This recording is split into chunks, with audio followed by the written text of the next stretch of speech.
Hi, good morning. ഇന്ന് നമ്മൾ ഉണ്ടാക്കാൻ പോകുന്നത് ഒരു ടൊമാറ്റോ കെച്ചപ്പാണ്. വീട്ടിലൊക്കെ പിള്ളേർക്ക് നമ്മൾ പുറത്തുനിന്ന് എപ്പോഴും വാങ്ങുന്നതിന് പകരം ഇത് യൂസ് ചെയ്യും. അതിന് വേണ്ടിയിട്ട് ഒരു 2-3 വറ്റൽമുളക്, അതുപോലെ കുറച്ച് 2 അല്ലി വെളുത്തുള്ളി, കുറച്ച് കല്ലിട്ട്, കുറച്ച് കുരുമുളക്, 2-3, പിന്നെ ഒരു 4 തക്കാളി. ഇത് എടുത്ത് കുക്കറിൽ വെള്ളം ഒഴിക്കാതെ 2 വിസിലടുപ്പിക്കണം. അവിടെ കുക്കർ വേണമായതുകൊണ്ടാണ് ഞാൻ അതിനെക്കൊണ്ട് വിസിലടുപ്പിക്കുന്നത്.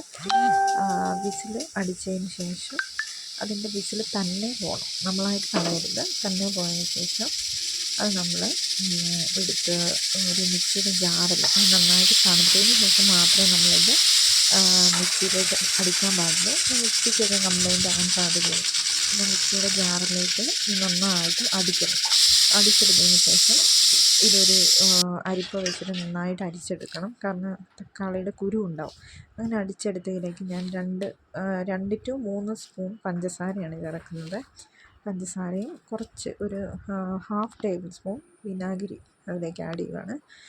വിനാഗിരിയും കൂടി ചേർത്ത് നന്നായിട്ട് കൈവിടാതെ ഇളക്കിക്കൊണ്ടിരിക്കുക. വെള്ളം കൂടുതലുണ്ടെങ്കിൽ കുറച്ച് നേരം നമ്മൾ മീഡിയം ഫ്ലെയിമിലിട്ട് ഇളക്കേണ്ടി വരും. ഇങ്ങനെ ഇളക്കി ഒരു 20 മിനിറ്റിനുള്ളിൽ ഇങ്ങനെ ഒരു പാത്രത്തിൽ ഒഴിച്ച് നോക്കുമ്പോൾ നമുക്ക് കട്ടി പോലെ തോന്നുമ്പോൾ നമുക്ക് നിർത്താം. നല്ല ടൊമാറ്റോ. അപ്പോൾ നമ്മുടെ കെച്ചപ്പ് ഇവിടെ റെഡിയാണ്. ഇഷ്ടമായെങ്കിൽ സബ്സ്ക്രൈബ് ചെയ്യുക, ലൈക്ക് ചെയ്യുക.